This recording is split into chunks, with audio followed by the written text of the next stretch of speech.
Olá a todos, meu nome é Marcos Paulino Rori Júnior, sou professor do curso de Engenharia de Transportes da Universidade Federal de Goiás. Nesse vídeo eu vou falar como podemos utilizar a biblioteca scikit-fuzzy para trabalhar com inferência fuzzy na linguagem Python. Para exemplificar a nossa implementação, iremos utilizar o seguinte cenário de uma intersecção, com semáforos de veículos. Então a ideia aqui é que nós tenhamos, nós iremos utilizar variáveis fuzzies para então controlar se o tempo de verde daquele semáforo, por exemplo, o tempo que ele vai ficar verde, vai aumentar ou diminuir. Então aqui nós temos 4 variáveis fuzzies de cara, a variável F1, F2, F3 e F4. Cada uma dessas variáveis faz referência à fila, à quantidade de veículos que se encontram naquele local. Então, em F1, quantos veículos? Tem 5, 6, 7, 8. Então, qual é o tamanho da fila?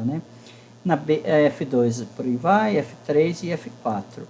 E temos também o T1, que é o tempo que a gente vai aumentar ou diminuir do intervalo do semáforo A, certinho? Então, aqui a minha regra diz, por exemplo, se F1 é longa, ou seja, eu tenho muitos veículos em F1, e F2 é pequena, ou seja, então, se a fila 1 está bem grande ali no semáforo A e em F2 está pequena, bem pequenininha, então o que a minha regra vai fazer é o seguinte, a extensão T1 tem que ser longa, tem que ser grande. Ou seja, aumente o tempo de verde do semáforo A.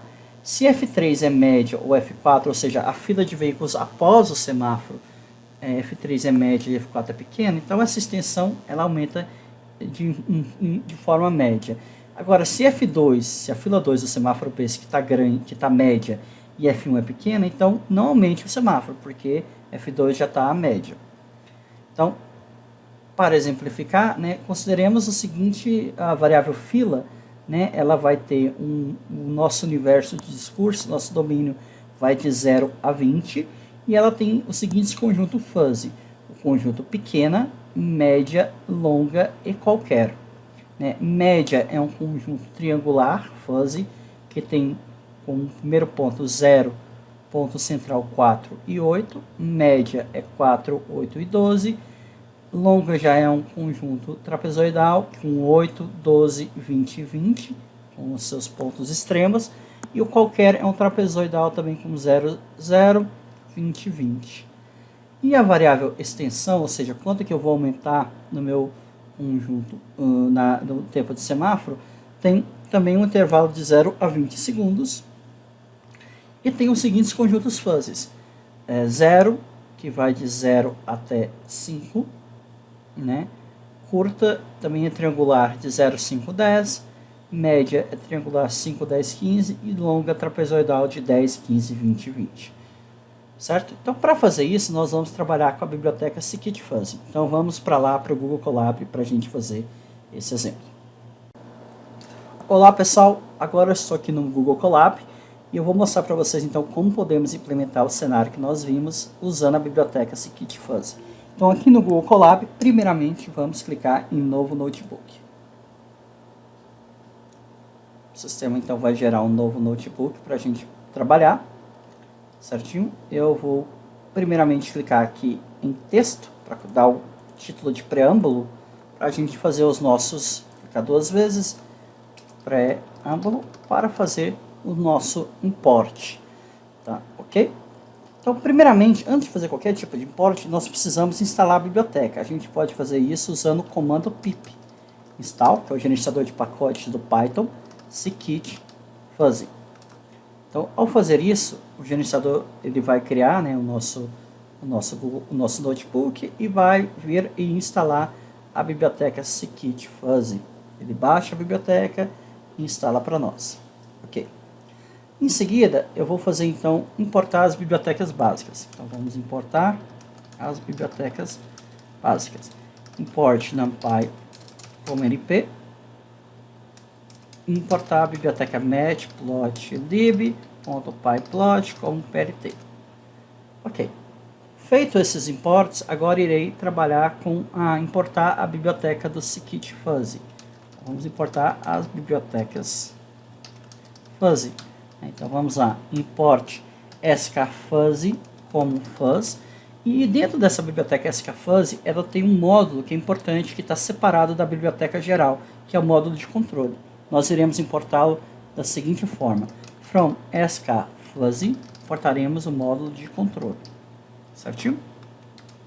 Então, nós temos a biblioteca fuzzy e o módulo de controle, que vai ser o controlador, o motor de fato, que vai gerar o processamento das regras. Ok, agora então vamos vamos criar uma nova seção de texto, que é a etapa de processamento. Antes de criar as nossas variáveis fuzzy, é necessário especificar qual o domínio, o universo que ela vai trabalhar, ou seja, qual é a variável de entrada pura, crisp, que ela vai trabalhar. Nós vimos que as variáveis fila, ela vai de 0 até 20, né? E aí ela tem os conjuntos fuzzies, e a variável extensão, coincidentemente, também vai de 0 até 20, né? E para especificar esse intervalo, nós poderíamos colocar uma lista, mas nós também podemos usar a biblioteca NumPy. Tem essa função NumPy arrange, que você coloca um intervalo e ele gera automaticamente os números. Então, de 0 até 21, de 1 em 1. Por que eu coloquei 21? Porque ele para um número antes, né? Então eu posso colocar esse aqui, que é o nosso domínio, né? np.arrange de 0 até 21, 1. Então esse aqui é o nosso domínio da fila e, no caso especificamente, o domínio da variável de extensão, né, do tempo do semáforo também vai ser o mesmo. Ok. Dito isso, agora nós temos que criar, então, as variáveis fuzzies que são antecessoras, que vão estar a parte do antecedente da regra, e aquelas que estão no consequente. Então, as que estão no antecedente são F1, F2, F3 e F4. Então, vamos lá. F1 é igual com controle, né? E aqui a gente vai colocar antecedente e vamos colocar o domínio da fila, né? E aqui nós vamos colocar o nome dela F1. Então, aí internamente eu vou poder referenciá-la como F1. Eu vou fazer isso aqui, então, para as outras 4 variáveis, F2, F3 e F4, certinho? Em seguida, farei a mesma ideia para a variável de extensão. Então, xt é igual a control, mas só que agora, em vez de ser antecedente, é consequente. E vai estar o domínio da extensão, e aqui eu vou chamar ela de xt, ok? Não é necessário que esse nome aqui seja igual ao nome da variável, tá? Esse aqui é só o nome que você vai referenciá-la dentro da fila. Dito isso, agora que nós criamos a estrutura básica das variáveis fuzzies, é necessário especificar quais são os conjuntos fuzzies. E isso a gente vai usar aquelas funções triangular, trapezoidal, gaussiana e por aí vai. Então o F1 tem todas as variáveis filas têm o mesmo conjunto fuzzy, então vai ser conjunto pequeno, né? Para especificar um conjunto fuzzy, basta colocar o nome da variável, colocar entre chave e entre aspas o nome do conjunto, e agora falar qual é a função de pertinência desse conjunto. Então eu vou usar a biblioteca fuzz e vai falar, olha, é uma função triangular membership function. E o discurso dela, o universo é F1, né? Ou seja, ela fica F em 1, e os pontos, vou colocar aqui os pontos de controle, serão o 0, o 4 e o 8. Então, e aqui eu vou preencher agora para F1 média, vai ser então F1 universo, só que agora os pontos vão ser 4, 8 e 12. E a longa, eu copiei ali, né, pessoal? Vai ser também, só que em vez de ser triangular, vai ser trapezoidal. Então é trap MF, né? E agora vai ser 4 pontos de controle, né? 8,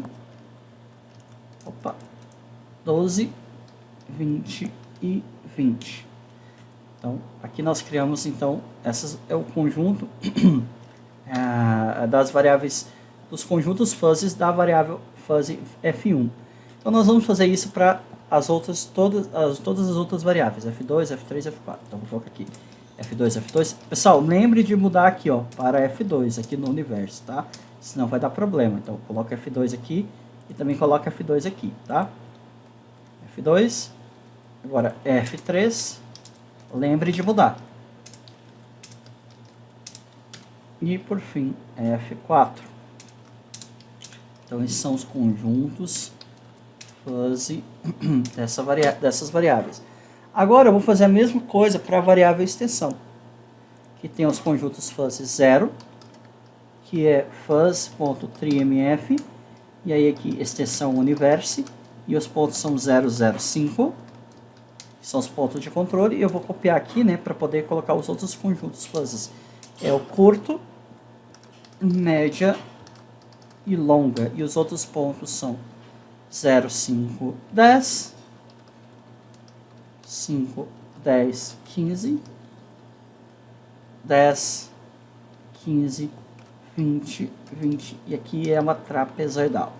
Tudo bem, pessoal? Ok. Então, temos isso aqui. Inclusive, uma coisa interessante, nós podemos até imprimir essa variável fuzzy para ver os conjuntos dela. Então, por exemplo, eu posso colocar f1.view e ele vai imprimir para mim o conjunto fuzzy da variável f1. Então, eu tenho um conjunto pequeno, em azul, média e longa. Se eu colocar xt.view, ele vai imprimir aqui o conjunto da variável de extensão do tempo de semáforo, certo? Ok. Agora, pessoal, eu tenho que criar as minhas regras, certo? As minhas regras, nós temos 3 regras, regras R1, R2 e R3, que vai me falar, então, como que as minhas variáveis fuzzy se relacionam e quais são a consequência dela.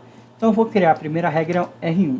Então, eu vou fazer control.rule, rule em inglês quer dizer regra. Vou colocar F1, qual é o conjunto fuzzy? Longa. I, o E comercial. F2, pequeno. Certo?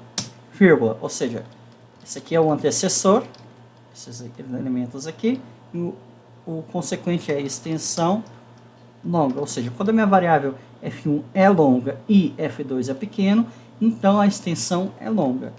E eu vou aplicar a mesma ideia para as outras regras, R2 e R3. Só que aqui na regra 2 é F3 é média, e ou a gente coloca o caninho, né, ou F4 é pequeno, então a extensão é média. Por fim, a terceira regra F2 é longa e F1 é pequeno e a extensão é 0. Ok? Então essas são as nossas 3 regras. Opa, perdão, aqui a extensão, pessoal, é a variável xt. Pequeno erro. Tudo bem? Ok, temos agora nossas regrinhas. Então agora a gente pode criar o sistema de controle do semafórico, tá? Esse sistema, no caso, ele pode ser aplicado em vários semáforos. Então, o controlador do semafórico fuzzy, a gente vai criar da seguinte forma. Então, semáforo controle, eu vou colocar control system, e aí eu vou passar um vetor de regras. Regra R1, R2 e R3, certinho? Então, eu criei um controlador semafórico com essas regras. Agora, esse controlador semafórico, ou seja, com essas regras, eu posso ter vários semáforos que vão seguir essa regra. Semáforo 1, semáforo 2, semáforo 3, semáforo 4. Vários semáforos podem estar sob a influência dessas regras, né, desse controlador semafórico. Então, eu vou criar aqui, vou chamar de semáforo S1, tá? Como se fosse um semáforo A, perdão, SA. Semáforo A, então, aí eu vou colocar aqui, então, control system simulation, e agora eu vou colocar semáforo controle. Opa, então, o que isso quer dizer o quê? Então, eu vou pegar o controlador semafórico que eu criei e vou criar uma simulação, ou seja, uma máquina que vai simular as regras, no caso, executar as regras, que eu vou chamar de SA. Certinho? Ok, agora vamos testar para algumas entradas. Então, vamos considerar o caso em que SA, nosso semáforo A, vou colocar input, a variável F1, que eu chamei lá em cima, vai ter o valor 10. SA.input, a variável F2, vai ter o valor 3. SA.input, variável F3, vai ter o valor 0. SA.input, variável F4, vai ter o valor 1. Certo? Então, eu coloquei os 4 valores, e aí agora eu posso colocar SA.compute, que ele vai me gerar, então, ele vai calcular o valor, então, fuzzy que eu deveria aumentar o meu tempo semafórico. Então, se eu colocar SA.output, ele vai falar, opa, o tempo é 13,92 segundos. E para visualizar, é muito simples. Basta eu colocar aqui, pegar o conjunto fuzzy xt, usar a chamada função view dele, e aqui passar o resultado da simulação, o semáforo A. E aqui ele vai, então, a gente pode ver, então, aqui o conjunto fuzzy resultante e o valor final, que é 13,92. Certinho? É isso, pessoal. Então, qualquer dúvida, por favor, deixe nos comentários, ou que eu vou ler e tentar responder o mais rápido possível. Certinho? Até a próxima.